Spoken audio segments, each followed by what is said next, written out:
Et salut à tous, on est parti pour une nouvelle Chibi Review. C'est parti.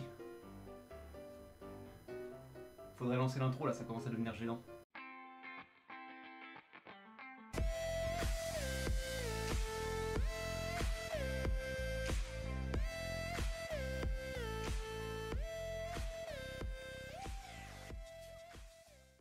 Et nous entamons avec Aono Exorcist, aussi connu sous le nom de Blue Exorcist, où l'histoire nous amène dans un monde divisé en deux dimensions. La première étant notre monde, celui des humains, et l'autre étant celui des démons. Toutefois, aucun démon ou humain ne peut passer d'un monde à l'autre. Le seul moyen pour un démon est de posséder un humain. Satan n'a qu'une seule idée en tête, prendre le pouvoir de la deuxième dimension. Il possédera alors un homme afin de mettre au monde ses fils. Mais ces plans ne se sont pas passés comme prévu, car elles seront recueillies par un puissant exorciste qui les fera grandir en leur inculquant les valeurs humaines. Ils décideront alors à leur tour de devenir exorcistes afin d'éradiquer leur père biologique.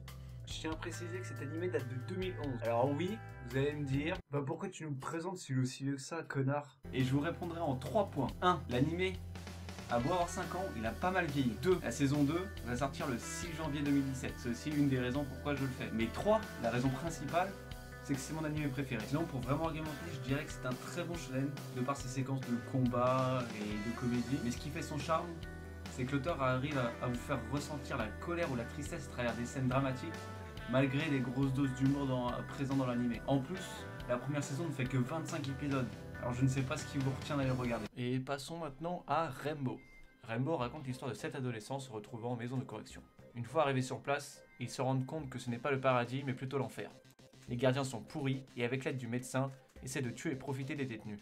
Rapidement, des liens d'amitié vont se tisser entre eux afin de pouvoir tenir le coup et éventuellement s'évader. Alors pour commencer, je tiens à vous dire que ce n'est pas du tout un animé drôle où on va se taper des barres ou quoi que ce soit. Au contraire, c'est plutôt dramatique et l'auteur montre toutes les scènes. C'est-à-dire que s'il y a des scènes de viol, il montrera les scènes de viol. S'il y a des scènes de... Il montre tout. C'est assez choquant pour certaines personnes, moins pour d'autres. Mais je pense que c'est nécessaire pour faire ressentir ce qu'il a besoin d'exprimer. Honnêtement, je l'ai connu il n'y a pas très longtemps. Et j'ai adoré tout de suite parce que ça change des autres mangas où tout est beau, tout est joli. On arrive dans une prison, mais c'est pas vraiment une prison, c'est un centre de rétention, un centre de détention. L'auteur arrive à nous amener au point où nous-mêmes on a envie de rentrer dans l'écran et de casser la gueule des matons. Tellement c'est cruel, c'est des enculés, tout ce que vous voulez. On a envie de rentrer dedans et taper dessus. Alors il faut savoir qu'il y a deux parties. Il y a une première partie où ça se passe en prison, qui est excellente. Et il y a une deuxième partie où, quand ils ont purgé leur peine, ils sont sortis. C'est pas du spoil. Où ils sont sortis et on voit ce qui se passe un peu dans leur vie.